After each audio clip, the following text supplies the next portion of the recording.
Subscribe to our channel Mufti Junaid Qasimi, the famous Islamic scholar. مچا رہے ہیں کاروبار کی تنگی، اولاد کی بدتمیزیاں، اولاد کی بد اخلاقیاں، رزق میں بے برکتی، جگہ جگہ ذلت، جھوٹے مقدمات، سب سے زیادہ ذلیل اور رسوا ہمیں کیا جا رہا ہے۔ یہ لہٰذا دنیا کے اندر کوئی طاقت نہیں ہوئی آج تک جو اہل اسلام کو، اہل ایمان کو، قرآن کریم پڑھنے والے کو، قرآن کریم کو سمجھنے والے کو، قرآن کریم کے قوانین پر عمل کرنے والے کو ذلیل کر سکے۔ یہ ہماری کوتاہی ہے، ہم بوڑھے ہو گئے، دادا بن گئے، پوتے پوتیاں ہمارے یہاں ہیں، لیکن افسوس، صد افسوس، ہم قرآن پڑھنا نہیں جانتے، افسوس، صد افسوس، حق بات کہنا نہیں جانتے، افسوس، صد افسوس، اللہ کا ڈر ہمارے دلوں میں نہ رہا، افسوس، صد افسوس، دنیا والوں کا، مالداروں کا، طاقتوروں کا، فوج والوں کا، ان حکومت والوں کا خوف ہمارے دلوں میں بیٹھ چکا ہے۔ لہٰذا اللہ تعالیٰ نے ہمیں بزدل بنا دیا، اور اتنا بزدل بنا دیا کہ اللہ نے ہمیں ذلیل و خوار ہونے کے لیے چھوڑ دیا۔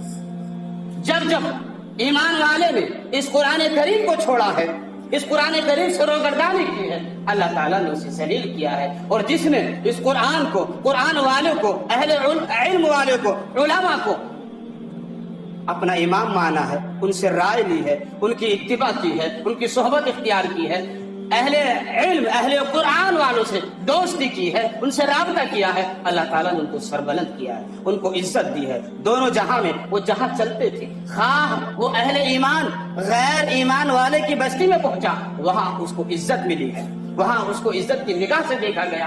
صحابہ رضی اللہ تعالیٰ عنہم اجمعین بستی مکہ چھوڑنے پر مجبور ہوئے تو آپ علیہ الصلوۃ والسلام نے فرمایا جاؤ حبشہ کے اندر چلے جاؤ، حالانکہ حبشہ میں غیر ایمان والوں کی، جو قرآن کو نہیں مانتے، ان کی حکومت ہے۔ کہا آپ وہاں جائیے، وہ بڑا نرم دل ہے، انصاف پسند ہے، وہاں پہنچے۔ یہ اہل مکہ کمبخت وہاں بھی پہنچ گئے تاکہ مسلمان وہاں سکون سے نہ رہ سکے، اور کہا یہ لوگ بڑے بددین ہیں، ہمارے آباء و اجداد کی توہین کرتے ہیں، ہمارے خداؤں کی بتوں کی مخالفت کرتے ہیں۔ اس بادشاہ نے سب کو بلایا اور کہا بھائی ذرا بتاؤ تو صحیح، تمہارا نبی جو تمہیں قرآن سناتا ہے اس میں کیا ہے، اس میں کیا ہے؟ لوگ بددین کہتے ہیں کہ قرآن کریم جو پڑھتے ہیں، یہ جو نمازیں پڑھتے ہیں، اس میں یہ درس دیا جاتا ہے، یہ پیغام دیا جاتا ہے کہ غیر ایمان والوں کو کاٹو، مارو، ان کے ساتھ ظلم کرو۔ یہ ہر کس ہے۔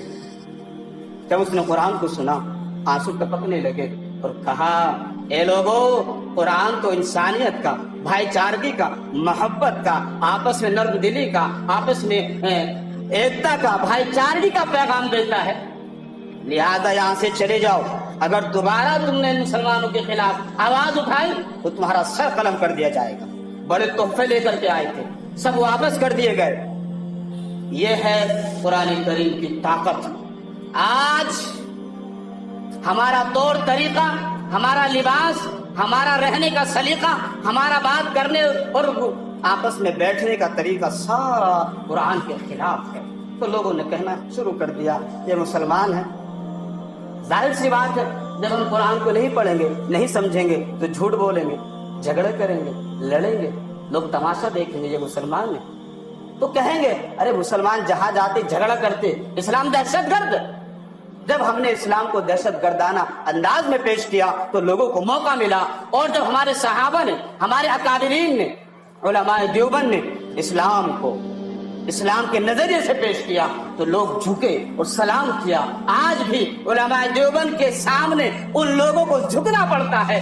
واقعی آزادی ہندوستان کے اندر علماء کی قربانی کو کوئی تاریخ چھپا نہیں سکتی۔ مالوں کو ٹھکرایا، جانوں کو ہتھیلی پر رکھا، ان کو قتل کیا گیا، خنزیر کی کھالوں میں بھرا گیا ٹکڑے کر کے، لیکن قربان جائیے اپنے آپ کو انہوں نے پیش کر دیا، لیکن نام پیش نہیں کیا کہ حکومت میں ہمارا نام آنا چاہیے، کتابوں میں ہماری ہسٹری ہونی چاہیے، نہیں ملے گی۔ کل بھی وہی اہل اسلام علماء موجود تھے، اور آج بھی وہی علماء اپنے اس ملک کی بقا کے لیے، اپنے تمام ہندو مسلم کی بقا کی خاطر جان کو ہاتھ پر لے کر چلنے والے موجود ہیں۔ بہرحال اللہ تعالیٰ سے دعا کیجیے کہ اللہ تعالیٰ ہمیں قرآن کریم سمجھ کر پڑھنے کی اور اس پر عمل کرنے کی، اس کے مطابق زندگی گزارنے کی توفیق مرحمت فرمائے۔ یہ حضرت ابراہیم کی تھوڑی سی کڑی ہے جی ہمارے سامنے، ایک امتحان جس میں وہ کامیاب ہوئے، اگلا امتحان انشاءاللہ اگلے ہفتے آئے گا۔ وآخر دعوانا الحمدللہ۔